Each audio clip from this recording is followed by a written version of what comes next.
Welcome to our channel. Today, we honor the memory of legendary actors, musicians, and other remarkable individuals who have recently left us. Let's take a moment to remember their invaluable contributions to the arts, culture, and society. Our deepest condolences go out to their loved ones and fans. We also express our gratitude for their work and achievements, which will continue to inspire future generations. Before we begin, show your support by liking this video and subscribing to our channel so you never miss our tributes to extraordinary lives. On April 12, 2025, the world of architecture and socially responsible design bid farewell to one of its most revered figures. Jonathan Elias Chambers passed away peacefully at the age of 72 in his beloved city of Chicago, Illinois.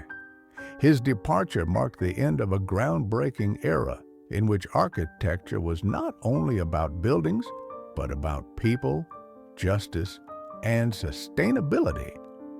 Born on May 2, 1952 in Baltimore, Maryland, Jonathan Chambers grew up in a modest, working-class African-American family. His father, Harold, worked tirelessly as a train conductor, and his mother, Viola, supported the family through her work as a seamstress and her tireless activism in local community groups. Their neighborhood, shaped by both resilience and neglect, awakened in young Jonathan a deep curiosity about the built environment and its role in shaping lives. As a child, he was captivated by structure and form. He would sketch street corners, reconstruct buildings in his notebooks, and imagine better, more just cities. Encouraged by a high school teacher who saw his gift, Jonathan pursued architecture with the belief that design could be a tool for equity. Against the odds, he earned a scholarship to Cornell University, where he earned his Bachelor of Architecture. Later, he went on to complete his master's degree at MIT, where he was mentored by leading thinkers in sustainable and civic-minded design. Jonathan's career was nothing short of revolutionary.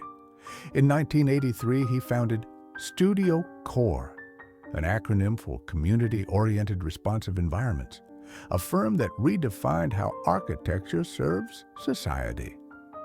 Unlike many in the field, he began not with blueprints, but with people, community members, neighborhood leaders, youth. His philosophy, architecture begins with listening. One of his earliest successes, the South Shore Renewal Project in Chicago, transformed an underinvested neighborhood into a vibrant and green urban space, setting a new standard for participatory design. Over the years, his work expanded across the country, including the Detroit Eco-Housing Initiative, Atlanta Civic Canopy, and his most internationally recognized work, the Chicago River Green Spine, which reimagined urban waterways as democratic ecological spaces. His accolades were many: the Pritzker Architecture Prize in 2019, the AIA Gold Medal, a MacArthur Fellowship, and a Presidential Citizens Medal for Public Service. He was a Fellow of the American Institute of Architects and a respected voice in design policy for organizations like the United Nations and UNESCO. Equally impactful was Jonathan's work as a teacher and mentor. For over 25 years, he taught at the University of Illinois at Chicago, inspiring students to see design as a moral act. His lectures, particularly his course Design for Dignity, were considered transformative. His former students now span the globe, many of them citing his guidance as foundational to their careers and their conscience. Jonathan was also a deeply devoted family man.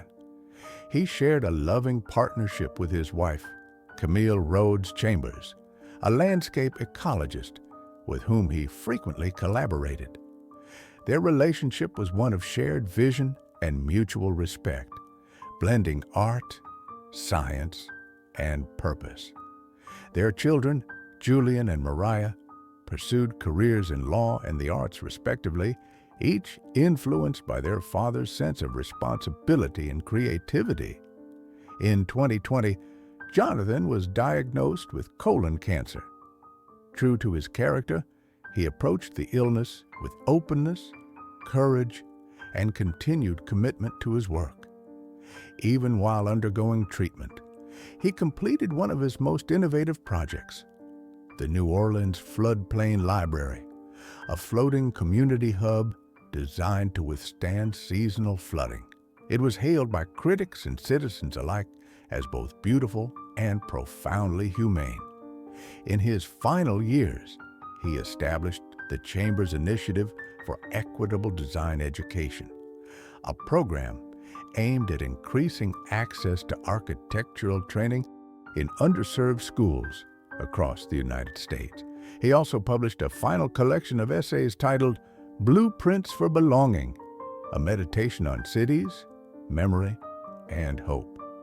Jonathan Elias Chambers left behind not just memories, but a movement. His legacy is etched into skylines, classrooms, and the hearts of those he mentored. He left behind not simply architecture, but a language of compassion rooted in justice. He did not just build, he healed, he inspired.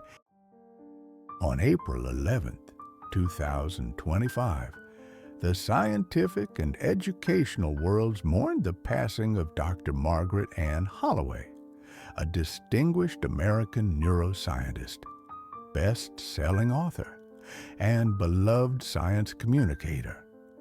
She died peacefully in San Francisco at the age of 68 after a courageous battle with early-onset Alzheimer's disease, the very illness she had spent her life studying. Her death marks the loss of a visionary thinker and compassionate educator, whose work forever changed the way we understand the human mind.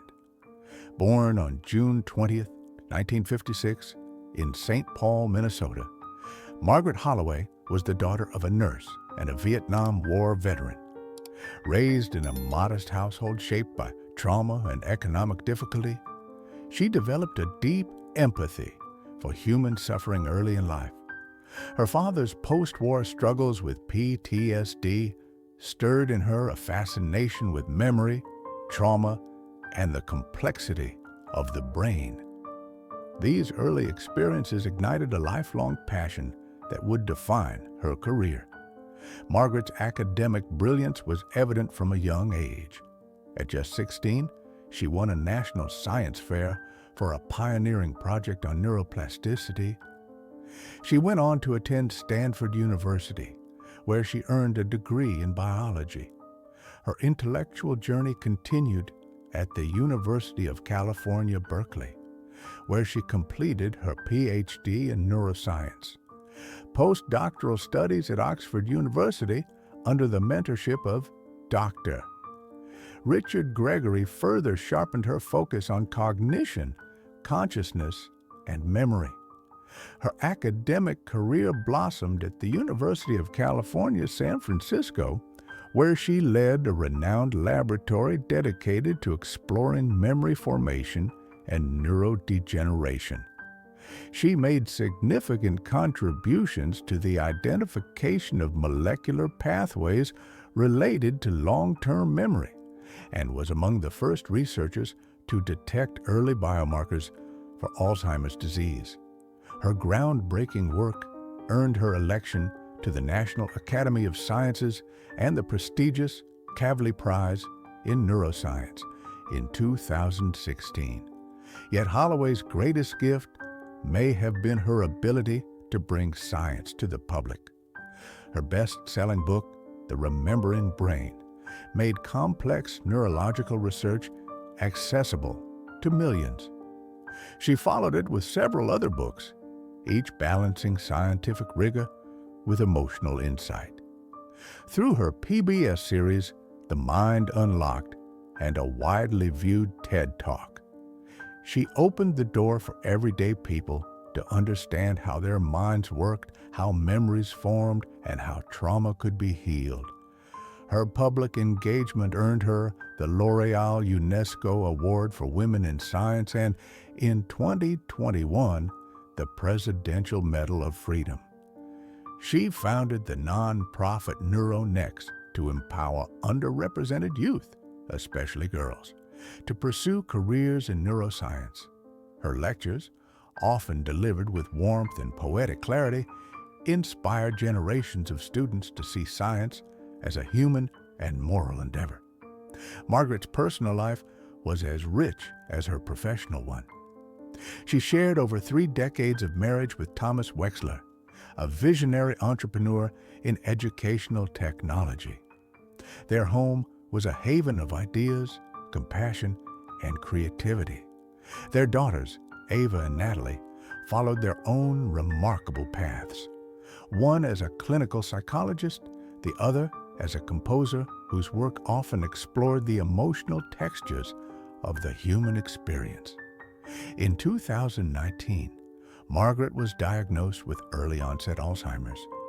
Rather than retreating from public life, she faced the diagnosis with extraordinary grace and openness.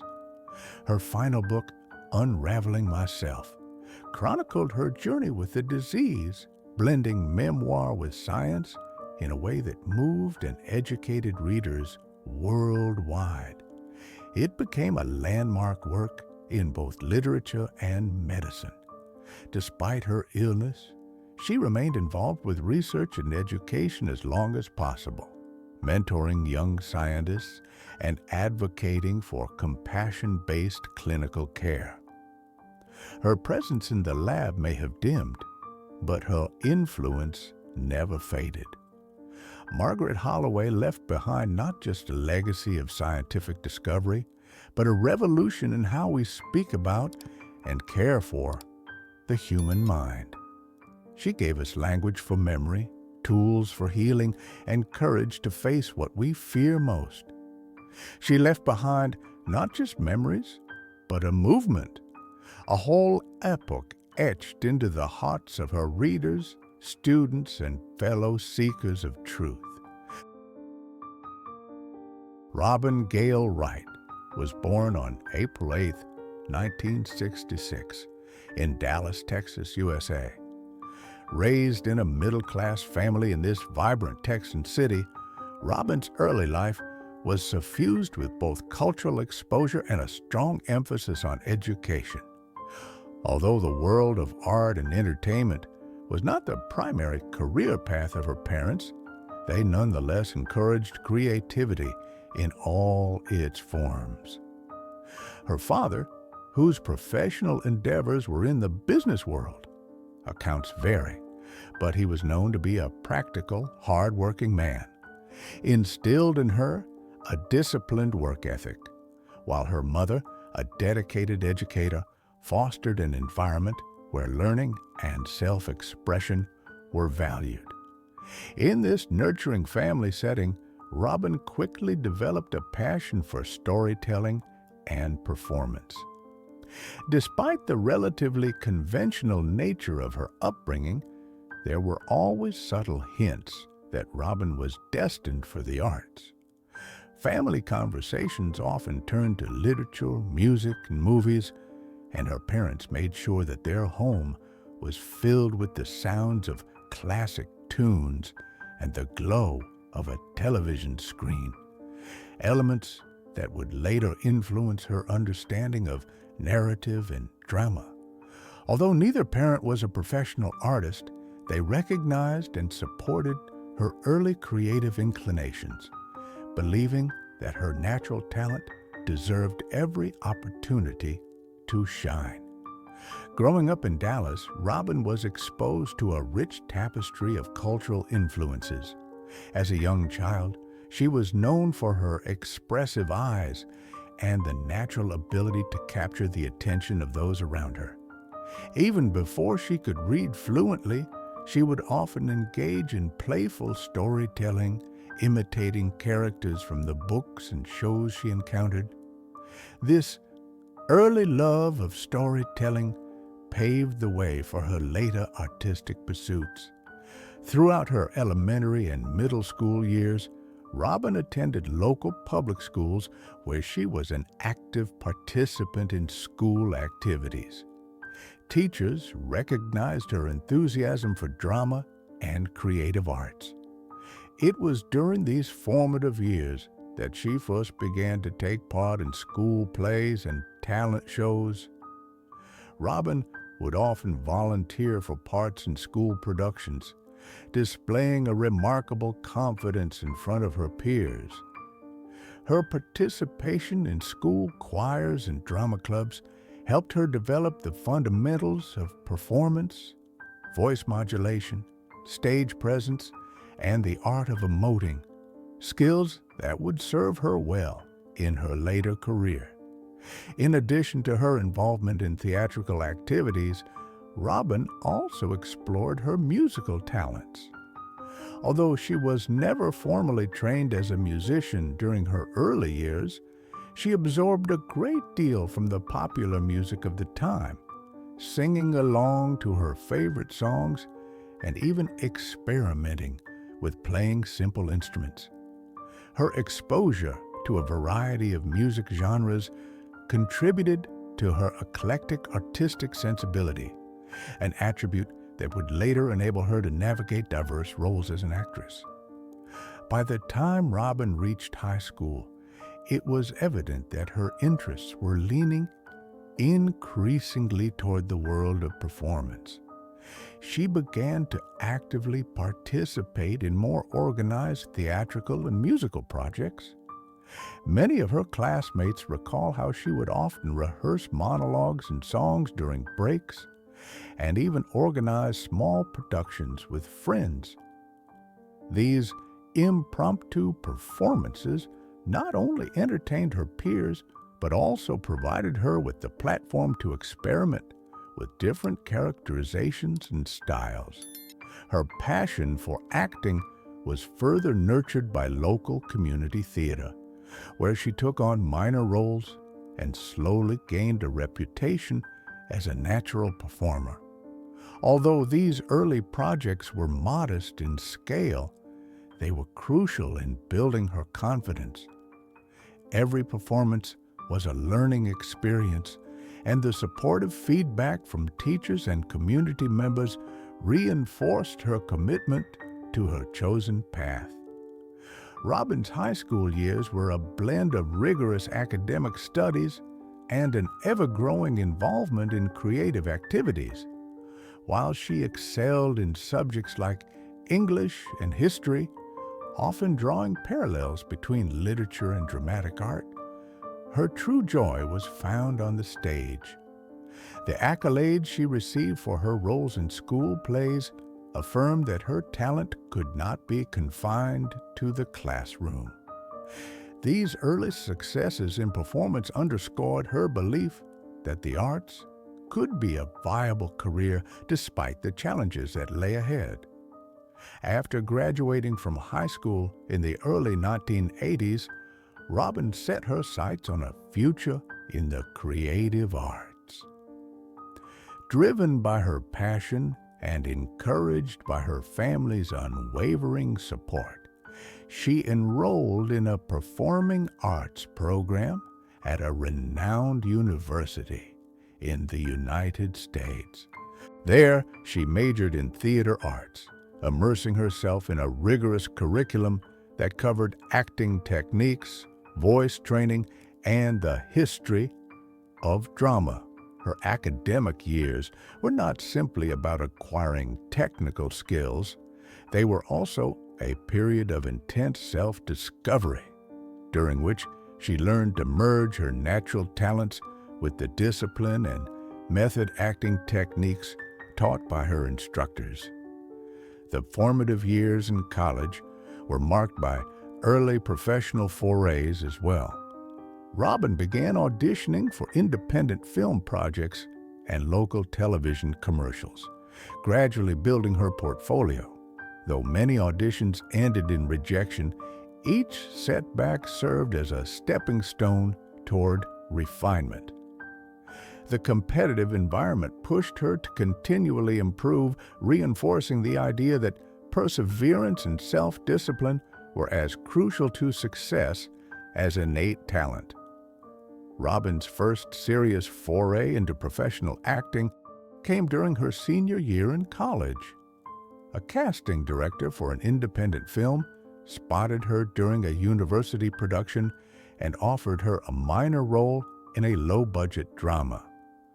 The film, though not a commercial success, showcased Robin's ability to convey deep emotion and to adapt to the nuances of the camera, a skill that would prove invaluable in her future endeavors. Her performance, marked by a quiet intensity and a palpable sense of vulnerability, caught the eye of critics and set the stage for more significant roles. By the early 1990s, Robin Wright's sustained efforts began to pay off. Her performances in college productions and independent films gradually built a reputation for being a promising young actress with remarkable depth and versatility. One of the key breakthroughs came when she landed a role in a well-received independent drama, where her portrayal of a complex, conflicted character earned rave reviews. This role was significant because it demonstrated that she could hold her own alongside more experienced actors and offered a glimpse of her potential to become a major star. Shortly thereafter, opportunities began to accumulate. Robin's versatility allowed her to take on roles in both television series and feature films. Her ability to transition seamlessly from the intensity of dramatic roles to the lighter comedic aspects of performance marked her as a rare talent, a trait that was soon recognized by broader audiences. Her early film and television roles, though modest, were critically acclaimed. She brought a unique sensitivity and authenticity that resonated with viewers and critics alike. It was during this pre-peak phase that Robin began to receive offers for larger-scale projects. Her breakthrough role in an indie drama, which garnered significant critical acclaim, was soon followed by guest spots and recurring roles on popular TV series. With every appearance, she gained a deeper understanding of the industry and a more definitive grasp on her own artistic identity. Critics began to notice that her performances were marked by an effortless blend of vulnerability and strength, a combination that set her apart from her contemporaries. In the early part of her career, Robin Wright's life was characterized by a series of formative experiences that collectively paved the way to her eventual rise to mega-stardom. From her early years in Dallas, where family values and a nurturing environment instilled in her the importance of hard work and creativity, to her immersion in school plays and local theatrical productions, every step contributed to her development as an artist.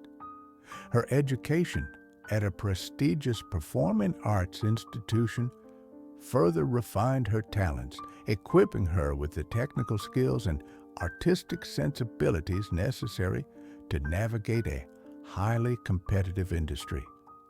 Despite encountering many challenges ranging from the pressures of rigorous auditions and the sting of early rejections to the internal struggle of carving out a unique identity in the shadow of established norms, Robin Wright remained undeterred.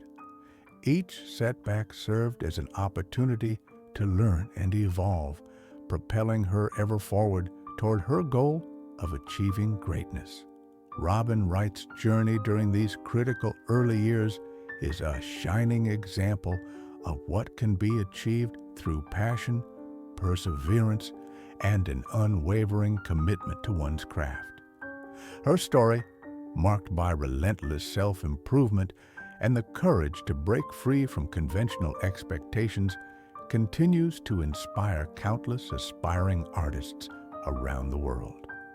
As she stood on the threshold of global stardom, Robin Wright embodied the promise of what dedication and talent can accomplish, a promise that would eventually be fulfilled as she went on to captivate audiences and leave an indelible mark on the world of film and television.